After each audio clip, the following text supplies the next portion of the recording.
Bismillahirrahmanirrahim. Assalamualaikum warahmatullahi wabarakatuh.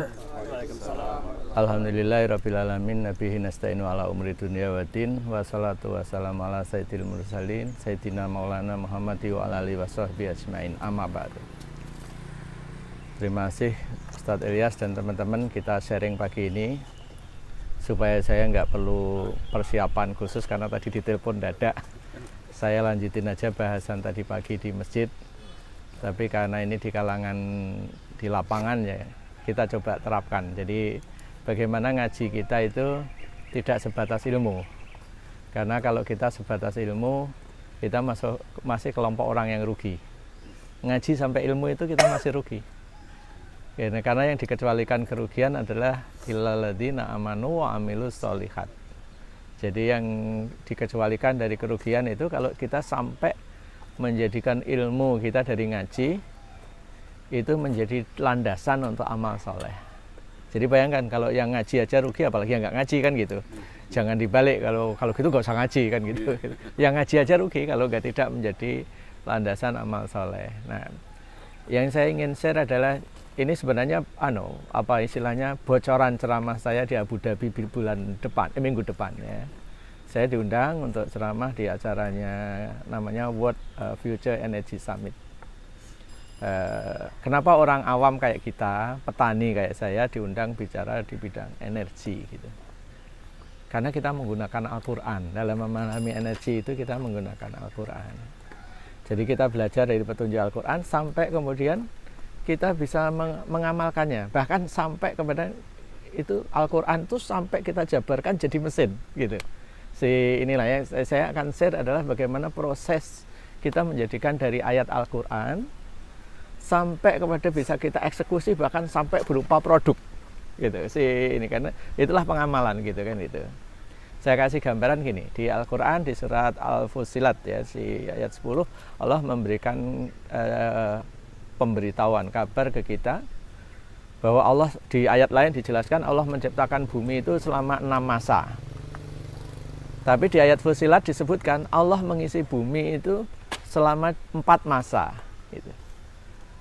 Jadi yang 2 masa dipakai apa? Gitu. Allah menciptakan alam semesta dalam 6 masa, mengisi bumi itu 4 masa. 4 masa. Jadi 2 masa sebenarnya Allah kalau bahasa Jokowinya atau bahasa pemerintahnya membangun infrastruktur. Apa yang dibangun oleh Allah di alam semesta infrastruktur? Tata surya. Jadi ada planet, ada bintang atau matahari di kita. Semua tata surya begini. Lah fungsi matahari itu seperti apa? Fungsi matahari di tata surya itu seperti apa? Fungsi matahari di tata surya itu adalah selain penyeimbang, faktor penyeimbang, angkor gitu kayak itu kayak tali sentralnya untuk ngangkor gitu. Dan dia sumber energi. Ya, jadi itu sumber energi. Jadi bahasan saya di Abu Dhabi minggu depan adalah tentang namanya Independent Energy Producer. Kalau proyek pemerintah namanya Independent Power Plant. Kalau kita jauh lebih canggih lagi, bukan power plant, kita Independent Energy Producer. Karena kita belajar di alam. Matahari adalah Independent Energy Producer dari setiap tata surya. Dari seluruh yang mengitari matahari, dia sumber energinya adalah matahari. Nah, kemudian Allah jelaskan bagaimana matahari yang jadi sumber energi ini sampai kita gunakan. Dijelaskan di surat Yasin. Nah, inilah maksud saya ngaji itu sampai ke aplikasinya. Di surat Yasin Allah menjelaskan alladzi ja'ala lakum minas sajaril akhdari naro. Faida antum tuqid. Jadi dia yang menjadikan bagimu api dari pohon yang hijau. Lihat. Ya, jadi apa hubungannya matahari sampai energi dengan pohon yang hijau? Pohon tidak tumbuh apabila tidak ada sinar matahari. Jadi pohon ini adalah instrumen yang sangat efektif, paling efektif untuk menangkap energi sinar matahari. Kalau kita buat fotovoltaik gitu, zaman saya dulu bereksperimen dengan mobil tenaga surya itu, saya beli hanya untuk jalanin mobil golf kecil itu, sinar mataharinya untuk nangkap itu butuh 35 juta kosnya. Sekarang memang turun, tapi itu bayangkan, belum lagi akinya yang harus nyimpan. Jadi bisa dibayangkan. Nah, kita disediakan di alam, matahari pohon daun semuanya yang namanya biomasa itu adalah untuk menangkap sinar matahari itu, menyimpan energinya. Dan Allah kabarin, alladzi ja'alalakum minas syajaril akhdari naro. Dia yang menjadikan bagimu dari pohon yang hijau itu api. Jadi sunatullahnya ini tidak bisa dibantah sepanjang zaman ini yang terjadi. Zaman dulu api dibakar langsung, zaman sekarang jadi fosil, baik itu batu bara, minyak maupun gas, semuanya dari fosil, semuanya dari tanaman yang tumbuh dan binatang yang hidup. Binatang hidupnya dari makan tanaman juga. Nah, itu yang jadi fosil panjangnya 200 juta tahun kira-kira, jadi fosil, jadi matahari. Nah, fosil itu kita gunakan. Nah, cuman ini akan habis, fosil ini akan habis. Jadi orang kita di dalam dunia yang saya kembangkan sama teman-teman, kita ada filosofi gini untuk mengkampanyekan renewable industry. Postmodern people use fossil fuels. Modern people use fossil fuel, postmodern people use renewable. Orang modern menggunakan fosil yang akan habis, orang yang lebih modern lagi akan menggunakan kembali ke renewable. Artinya dari pohon. Nah, ini jadi petunjuknya, bayangkan surat Yasin nih. Nah, ini saya kasih contoh penjabaran, nanti kita diskusi aja. Bagaimana dari surat Yasin tadi, alladzi ja'alalakum minas syajaril akhdari, nanti itu dilengkapi lagi di surat Al-Waqiah 71, 72, 73. Afara'aitumun nara allati turun a'antum ansa'tum sajarataha am nahnul munsiun. Apa engkau tidak lihat api yang kamu nyalakan? Akukah yang menciptakan, menumbuhkan pohonnya gitu kan? Jadi gitu. Jadi apakah kamu yang menciptakan pohonnya kan gitu? Atau kami gitu? Ini. Nah, jadi seperti itu. Jadi artinya kembali kita ditantang oleh Allah untuk itu. Api yang kamu gunakan dari mana? Apakah dari pohon yang kamu tumbuhkan atau dari kita, dari kami, dari ini. Jadi itu menguatkan lagi, gitu ya. Ininya seperti. Jadi Allah menciptakan pohon, pohon butuh dari pohon itu sama Allah selain untuk ngasih makanan kita, untuk menangkap energi gitu, yang kita gunakan ini. Gitu. Nah, jadi dasarnya itu. Nah, sekarang kok kita bisa zaman modern begitu tergantung pada fossil fuel? Indonesia akan habis kira-kira 10 tahun. Cadangan minyak bumi kita tinggal 3,3 miliar barrel. Sehari kita tarik sekitar 831 ribu. Jadi dengan pertumbuhan kebutuhan kita sekitar 4,9%, kira-kira tahun 2026 atau 2027 minyak kita habis.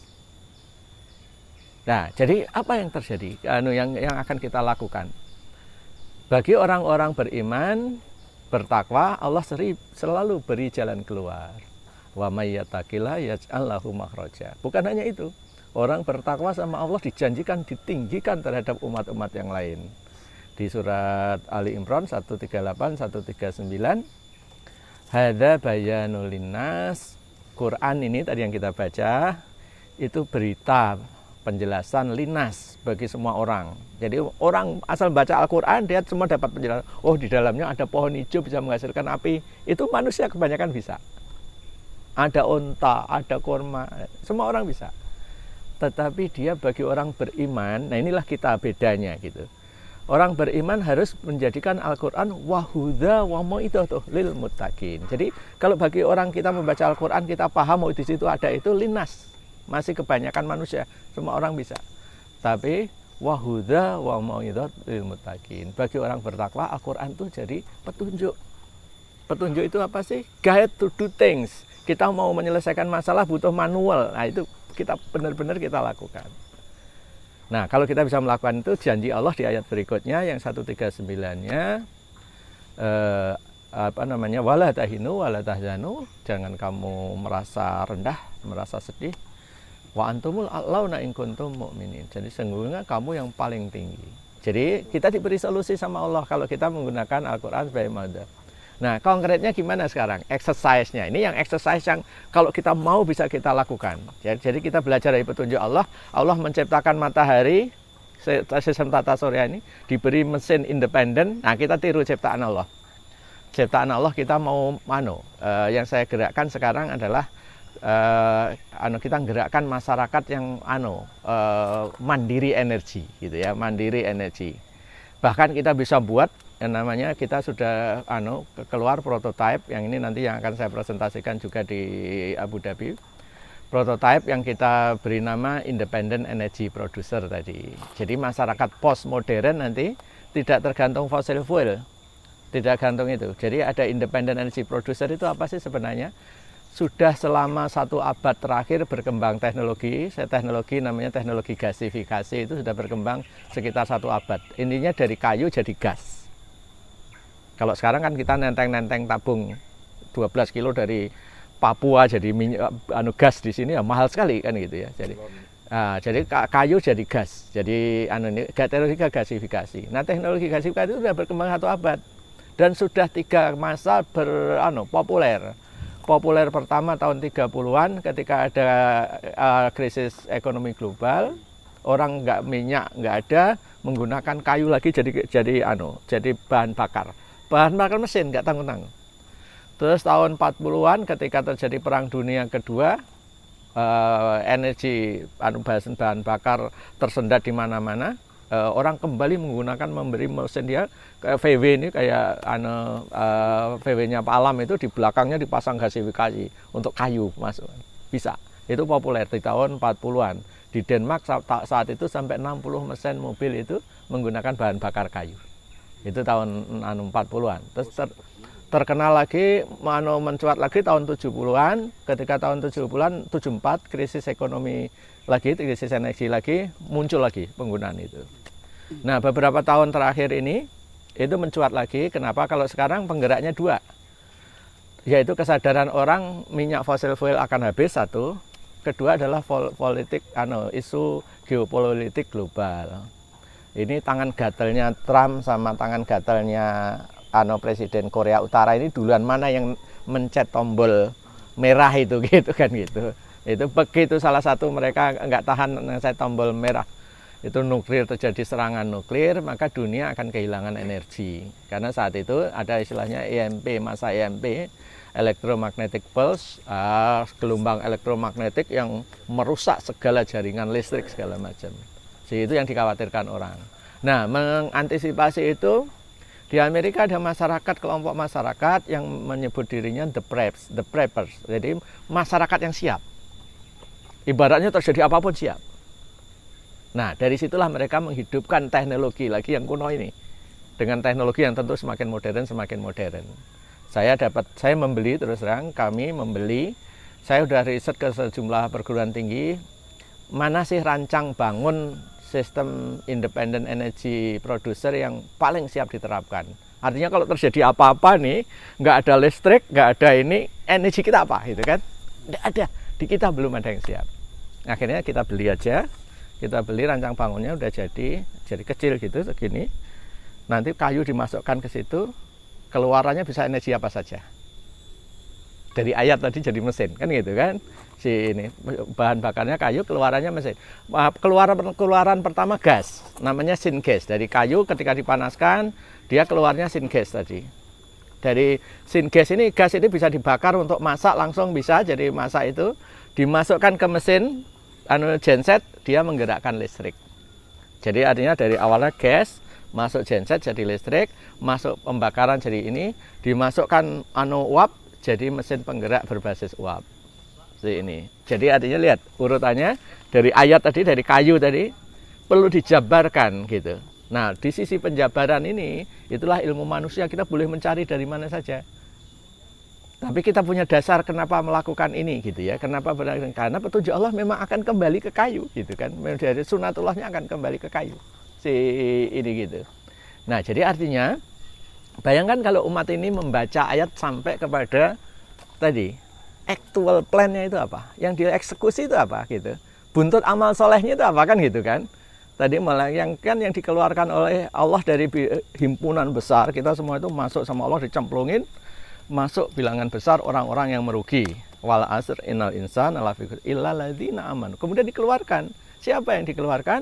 Orang yang beriman, beramal soleh dan menasihati dengan kebenaran dan kesabaran itu tadi kan gitu ya ini gitu. Nah, ini jadi artinya bentuk amal solehnya apa setelah kita ngaji surat Yasin gitu kan? Setelah ngaji surat Al-Waqiah gitu kan. Bentuk amal solehnya kita apa? Kan gitu. Nah, bentuk amal soleh di Al-Waqiah itu dijelaskan semua sumber dayanya, tentang api, tentang kayu, tentang manusia, tentang ini semua dijelaskan ya. Amal solehnya apa kan gitu yang digerakkan. Nah, kalau dari ngaji kita itu sampai menggerakkan amal soleh, jadi betapa percayanya umat ini, maka janji Allah berlaku. Ketika umat ini menggunakan Al-Quran sebagai huda wa mau'idhah, janji Allah berlaku. Wala tahinu wala tahinu, nggak usah khawatir, nggak usah merasa nggak pede lah katakan itu. Karena kamulah yang paling tinggi si ini gitu. Saya belum buat mesin ini, tapi dari kajian kita berbulan-bulan mencari dari perguruan tinggi yang siap, belum ada yang siap betul untuk yang kita butuhkan. Akhirnya kita mutusin untuk membeli saja itu. Kita sudah, jadi rancang bangunnya sudah, ibaratnya blueprintnya sudah dari kita. Cuman karena material-material yang buat di Amerika sana dengan standar sana, mungkin ada beberapa material yang perlu kita adjust dengan ini gitu, tinggal adjustment. Tapi siap kita buat independent energy project. Jadi konkretnya gini Pak, kalau misalnya sekomplek ini gitu, misalnya gitu, terjadi era yang dikhawatirkan oleh the preppers itu, terjadi shutdown teknologi gitu, terjadi listrik mati di mana-mana gitu, si energi kita apa? Itu test case kita secure nggak, energi kita itu apa, secure gitu kan. Nah itu ini kalau dalam kondisi itu. Kalau dalam kondisi normal, perhitungan orang adalah ekonomis. Nah, perhitungan orang ekonomis itu sekarang kita sudah hitung, kayu bakar itu tetap yang paling murah untuk energi. Hasil riset kami ini kurang lebih gini, kalau saya ngerebus air 1 kilo atau 1 liter, karena masa jenisnya 1 ya, air ya 1 gitu. Kalau saya pakai listrik, colokin cret paling gampang, tapi costnya Rp115 dari sampai mendidih 1 liter. Kalau saya pakai gas yang disubsidi itu Rp53. Kalau nggak disubsidi Rp76 kira-kira kan itu ininya. Dan gas subsidi ini akan dicabut oleh pemerintah, bukan dicabut, dikontrol supaya tidak bocor kemana-mana. Karena orang GTA itu nggak boleh sebenarnya pakai gas yang melon, nggak boleh. Tapi saya masih lihat seliweran gas melon hijau di sini, kan nggak boleh itu. Itu bukan untuk kita, orang kan gitu ya. Nanti dikontrol oleh pemerintah, itu dikontrol ini. Nah itu artinya 76 Pak. Dengan kayu berapa? Kayu kalau dalam bentuk chip, dibuat pelet, kira-kira ongkosnya Rp43 satu ini. Kalau kayu biasa dicecelin, ini cecelin Pak, kosnya kira-kira hanya Rp24. Jadi paling murah ini. Makanya saya bilang, orang modern menggunakan fossil fuel, gitu. Orang postmodern menggunakan renewable, dan ini terbukti. Salah satu yang akan dampingi saya ke Abu Dhabi nanti, karena saya lebih banyak dari konsepnya yang diterima di World Forum, saya dibutuhkan pendamping praktisi. Maka praktisi yang akan dampingi saya, yang saya sebut dari generasi postmodern tadi. Dia adalah engineer yang sangat pintar di Malang sana. Dia mempunyai pabrik, bukan hanya standar Indonesia, membangun pabrik standar global. Pabrik dia paling efisien. Jadi dia jaringan pabrik susu global yang di Indonesia itu yang paling efisien dari seluruh jaringan pabrik di dunia. Apa yang membuat dia efisien? Bahan bakarnya kayu. Renewable tadi gitu. Tumbuh sendiri atau kenapa? Punya perkebunan sendiri untuk dia membeli dari masyarakat. Jadi penggunaan kayu yang baik itu traceable. Traceable itu gini. Jadi supaya orang nggak babat hutan ya. Dia hanya boleh 2. Satu jenis kayu limbah, artinya limbah biomasa ya, bekas padi, bekas apapun limbah ya kan. Atau dia tanaman yang khusus ditanam untuk itu. Kalau limbah sangat banyak, kita bekas gergajian, terus limbah sawit segala macam banyak. Kalau tanaman yang khusus ditanam untuk energi, jadi tanaman energi namanya, itu yang direkomendasikan, yang cocok untuk Indonesia dan hasilnya sangat tinggi, itu adalah kaliandra merah, ya, kaliandra merah. Kaliandra calotirtus namanya dari bahasa Latinnya. Jadi dia itu sehari pabriknya dia sudah membutuhkan sekarang itu sekitar 8 ton, akan menjadi 14 ton dalam 4 bulan ke depan gitu. Jadi kenapa? Susu dia. Susu dengan kualitas yang sangat tinggi. Jadi kalau kita lihat di sini susu yang kalau di supermarket mahal ada susu ya, itu kan susu yang mahal. Padahal itu belum kelas 1-nya, yang kelas 1-nya diekspor. si itu. Jadi dengan standar yang sangat itu, jadi itu yang saya sebut orang modern menggunakan fossil fuel, postmodernnya menggunakan Sini nggak beredar susunya, Pak. renewal kan gitu. Nggak bisa terlalu mahal. Kalau di pasar umum terlalu mahal karena dia benar-benar susu. Makanannya itu, Pak, tapi makanannya kan rumput alfalfa. Iya, antara lain rumput alfalfa itu digunakan. Jadi saya sendiri udah lihat pabriknya, saya kenal baik engineer-nya ini dan lain sebagainya. Jadi seperti itu. Jadi maksud saya gini, yang perlu kita jabarkan itu gitu kan. Kita ngaji duduk begini gitu. Ayo kita mulai gitu. Pilih terserah, nggak harus energi, masalah apa saja. Pilih ayat-ayat gacuan gitu. Yang coba diamalkan gitu. Nanti kalau sudah terbiasa, nanti kita akan terbiasa. Dulu kan sama, kita ngaji bareng Pak Ustadz, ngaji kemana-mana kan. Suatu saat kita berpikir waktunya kita membumikan. Waktunya yang pertama dulu kita bumikan adalah ayat di surat Hud ayat 61. Dia menjadikan kamu dari tanah dan menjadikan kamu pemakmurnya. Ya kan? Saat itu kita mulai menanam di mana-mana. Sekarang kita, dulu saya sibuk mencari lahan untuk ditanami. Sekarang kita sibuk nyeleksi. Lahan mana yang ditawarkan ke kita yang kita mau olah. Ada banyak sekali tawaran. Termasuk yang di Bintan tadi dan banyak sekali. Tinggal kita olah apa yang mau dijadikan apa gitu ya, seperti itu. Ya, nah, sekarang kita melihat sebenarnya kekayaan kita itu kembali yang natural tadi. Makanya Allah perlu 4 masa sendiri untuk ngisi tadi tanaman-tanaman itu. Nah, ternyata kekayaan alam terbesar itu sebenarnya nilainya sekarang sini. Jadi saya kasih contoh misalnya, ekspor kita apa sih sebenarnya, gitu kan? Ekspor kita hasil tambang, ya kan? Ada emas, ada ini kan gitu. Itu semuanya akan habis, kan gitu kan? Tapi bayangkan kalau yang kita ekspor adalah renewable. Renewable ini yang terus kita proses, gitu. Nah, kalau kita ekspor kayu gelondongan ya nilainya rendah sekali, kan gitu. Tapi bayangkan kalau salah satu produk masa depan, ini yang bisa kita tangani. Ini benar-benar bisa kita tangani. Sampai sekarang itu orang masih pakai teknologi mikro namanya. Ya kan, ada microchip, ada ini teknologi mikro. Satuannya sampai 1/1 juta meter ya, mikro. Jadinya sudah sampai semodern ini. Orang menggunakan microchip segala macam itu kan, Microsoft, microchip dan seterusnya. Ini artinya kita di era teknologi mikro. Padahal sudah di ambang pintu kita masuk namanya teknologi nano. 1/1 miliar kan gitu kan teknologi nano. Ketika teknologi itu berubah menjadi teknologi nano, segala sesuatunya berubah. Karena anunya menjadi satuan kecil. Nah, salah satu bahan material teknologi nano itu ada di sekitar kita. Zaman microchip, orang cari pasir, ya kan, pasir silika dan sebagainya ini untuk bahan teknologinya. Di era teknologi nano tidak. Teknologi nano nanti dari pohon ini kita bisa jadikan namanya nanomaterial, nanokarbon. Kuncinya membuat nanokarbon itu apa sih? Jadi kayak karbon ini sekarang gambaran ya, menggunakan nanokarbon itu. Kayu dipanaskan tanpa api jadi arang. Ya kan? Nah, jadi charcoal arang. Nah, arang itu bisa dua, dipanaskan lagi terurai atau digerus sampai selembut mungkin, sampai mikro.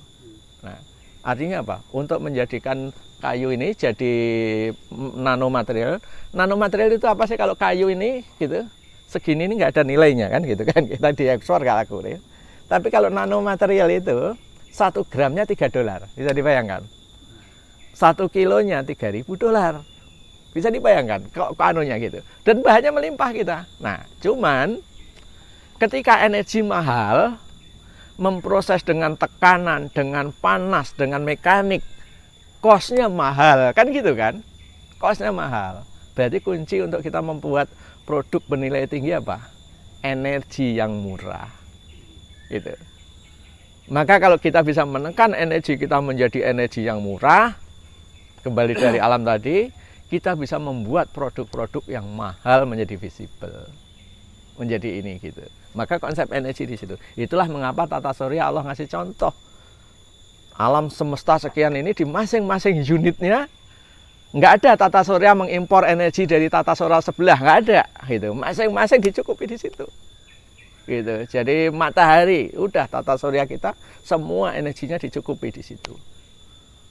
Orang sebumi hidup dari situ, energinya juga kalau seandainya di luar kita ada yang hidup, hidupnya juga dari situ kan gitu ya sih ini. Itu independen energi ini. Nah, tinggal konsep ini bagaimana kita hidupkan, bagaimana skala mikronya kita lakukan. yang rancang bangun yang kita punya itu kecil gitu segini, itu kira-kira kapasitasnya sekitar 367 kilowatt, kecil segini. Si kebutuhan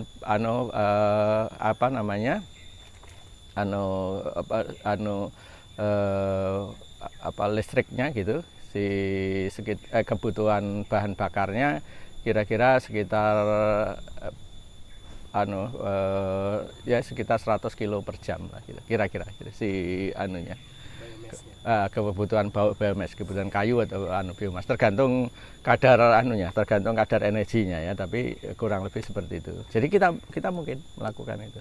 Dan di Indonesia beberapa perusahaan yang tadi yang saya cerita, yang perusahaan maju sudah menggunakan itu gitu. Nah, ini sekedar contoh yang saya share itu, maksud saya adalah memberi contoh bagaimana proses ngaji kita itu sampai menerap gitu, bahkan tadi sampai menjadi satu produk gitu ya, satu produk amal soleh, maksudnya adalah dari satu produk amal soleh yang bisa mengatasi banyak-banyak gitu. Belum lama ini saya dikunjungi oleh tamu yang saya tadi pagi juga ceritakan di masjid, orang Maroko, dia adalah keturunan kesekian belas dari Ibnu Batutah, namanya Muhammad Abdurrahman Sekroyi.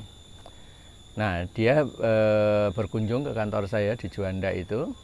Dia sudah berkeliling negeri-negeri Muslim dari Maghribi ke Masriki, jadi dari ujung barat sampai ujung timur. Kita di ujung timur. Di timur kita sudah nggak ada negeri Muslim. Di barat Maroko tidak ada negeri Muslim. Jadi batasan negeri Muslim itu dari Maroko di ujung utara barat Afrika sampai ujung timur selatan Nusantara. Gitu. Jadi dari Masriki ke Maghribi itulah negeri Muslim. Totalnya ada 57 negara. Nah, dia ahli Al-Quran, kalau kita menghafal Al-Quran sudah hebat gitu ya, menghafal. Dia bukan hanya hafal, selain paham, dia hafal ayat ini berapa huruf. Gitu. Jadi ilmu dia itu ilmu kalau bahasa kitanya adalah numerik Quranic numerologi, jadi ilmu angka-angka dalam Al-Quran. Jadi itu ilmu dia. Jadi nanti kalau pada pengen dengerin suatu saat saya undang dia, karena dia sering datang ke tempat saya. Ya, dia ketika datang ke tempat saya dia apa? Dia nawarin gini. Dia cerita ke saya, dia nawarin setelah dia sudah berkunjung dan dia bisa menjalin 57 negara Muslim. Dia kenal tokoh-tokohnya yang penduduk Muslim. Nah, sekarang mau dijalin apa? Apa yang mau dikerjasamakan apa? Gitu. Karena sekarang ada 57 negara yang berpenduduk mayoritas Muslim ini nyaris tidak berdaya dari ekonomi global. Gitu. Kalau digabung GDP 57 negara itu kalah dengan satu negara Jepang. Maka dia saking penasarannya, dia di antara 57 negara Muslim yang dikunjungi, dia kunjungi satu negara yang bukan Muslim, tapi dia pelajari juga, yaitu Jepang, karena ekonominya yang luar biasa itu tadi. Nah, yang dia inginkan adalah bagaimana negara-negara Muslim itu bisa dijalin, kerjasamanya seperti apa. Dia diskusikan sama saya apa, dia tahu Al-Qur'annya, tapi di bisnisnya dia pengen tahu dari kita usulannya apa yang dijalin gitu. Maka tugas saya tinggal nyambung usulin. Dia paham Al-Quran, ini tinggal nyambung. Apa yang harusnya dimulai? Maka tafsirnya kembali tadi, mengikuti prosedur Allah menciptakan alam semesta. Ciptakan infrastruktur dulu, keseimbangan dan energi tadi. Gitu. Maka dari sanalah mulai, dan itu ada hadisnya juga. Muslim itu seharusnya bersirkah. Muslim itu bersirkah dalam 3 hal. Lahan, air, dan api. Api itu adalah energi. Gitu. Nah, jadi kalau kita bisa efisien energi di sini, maka insya Allah kita akan cepat sekali menularkan amal soleh kita itu, bukan hanya di sini. Amal soleh kita bisa menggejala ke negara-negara. Karena di negara Muslim itu yang selama ini kita bayangkan kita kaya minyak, tidak. Yang punya minyak kan hanya Arab, Kuwait, Qatar, dan sebagainya. Mayoritasnya nggak punya. Maroko sendiri punya tapi sangat sedikit. Indonesia yang dulu punya, semakin sedikit semakin besar impor kita. Jadi kita defisit dalam hal minyak itu, kita sudah defisit lama gitu ya sih, seperti itu. Nah, ini makanya tantangan amal soleh kita semua. Ya, mudah-mudahan dengan mengaji seperti ini kita menjadi terdorong, ter-encourage untuk beramal soleh yang nyata. Di setiap bidang kita pasti ada yang bisa kita amalkan. Karena janji Allah, wa nazzalna 'alaikal kitaba tibyanan likulli syai'. Dan aku turunkan kitab ini kepadamu untuk menjawab seluruh persoalan.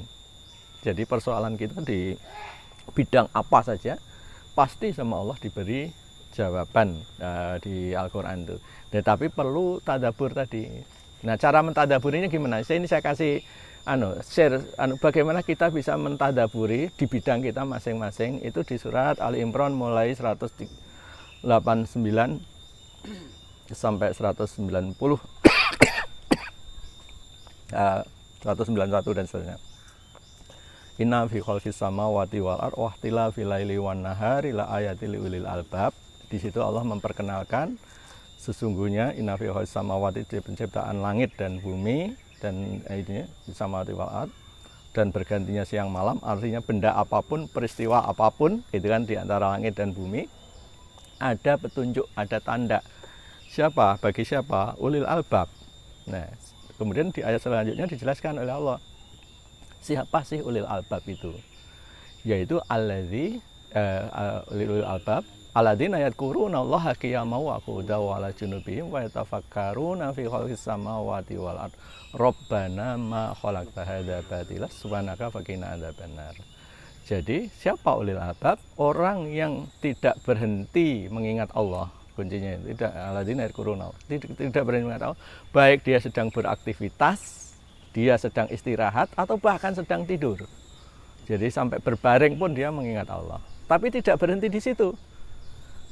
Alladzina yadhkuruna qiyaman wa qu'udan wa 'ala junubihim wa yatafakkarun, dan dia terus berpikir. Apa yang dia pikirkan? Wa yatafakkaruna fi Rabbana ma wa yatafakkaruna fi khalqis samawati wal ardh Rabbana ma khalaqta. Jadi jadi memikirkan ciptaan Allah sampai dia ketemu esensinya. Nah, ulil albab itu lub itu inti persoalan. Jadi sampai kita ketemu, oh ini gitu. Jadi kalau Pak Alam misalnya gelisah siang makan malam mikirkan satu subjek ini gitu, sambil mengingat Allah, maka insya Allah akan sampai gitu, sampai kita menjadi ahli di bidang itu, menjadi ulil albab di bidang itu. Gitu ya, nanti ada ulil albab di bidang makanan, energi, masalah apa saja. Yaitu orang-orang yang mau memikirkan dan tidak lupa. Soalnya kalau kita tidak mengingat Allah, kita nanti merasa pintar bisa kufur. Jadi justru harus mengingat Allah dulu terus. Karena kalau terus mengingat Allah, kita akan terus memohon petunjuknya. Sampai kita ketemu Rabbana ma khalaqta hadza batila. Setelah ketemu itulah kita tahu esensi tadi. Misalnya tadi saya cerita tadi, dari pohon ini gitu. Dari pohon ini saya bisa, kalau hanya seperti ini mungkin dibuang sampah jadi masalah, jadi liability. Di Indonesia berapa banyak biomasa yang jadi liability setiap musim kering, jadi timbul kebakaran. Itu energi yang disia-siakan. Nah, dari yang sifatnya negatif tadi diangkat menjadi bernilai, yaitu ketika dia jadi bahan bakar. Jadi bahan bakar dia sudah sangat bernilai. 1 kilo bahan bakar biomasa kira-kira di Jakarta harganya sekitar 1.500-an. Kira-kira ya bahan bakar per kilo. Nah, lebih canggih lagi kalau kita meng-create produk bernilai tinggi dari itu. Dari contoh nanopartikel itu apa sih? Nanopartikel itu menjadi sangat kuat, karena dia menjadi sangat kuat, dia menjadi sangat lentur, sangat conductivity segala macam. Jadi ibaratnya dengan nanopartikel itu kita bisa membuat baju ini tidak perlu dicuci, misalnya kayak gitu. Atau baju ini dia menjadi tahan peluru, anti peluru. Jadi misalnya seperti itu. Jadi bisa membuat material-material super dari nano teknologi itu gitu. Jadi itu next teknologi yang seharusnya kita kuasai. Karena petunjuknya ada di Al-Qur'an kalau kita gali itu. Demikian ikhwan fillah sekalian, mudah-mudahan bermanfaat, dan silahkan kalau ada yang mau dielaborasi.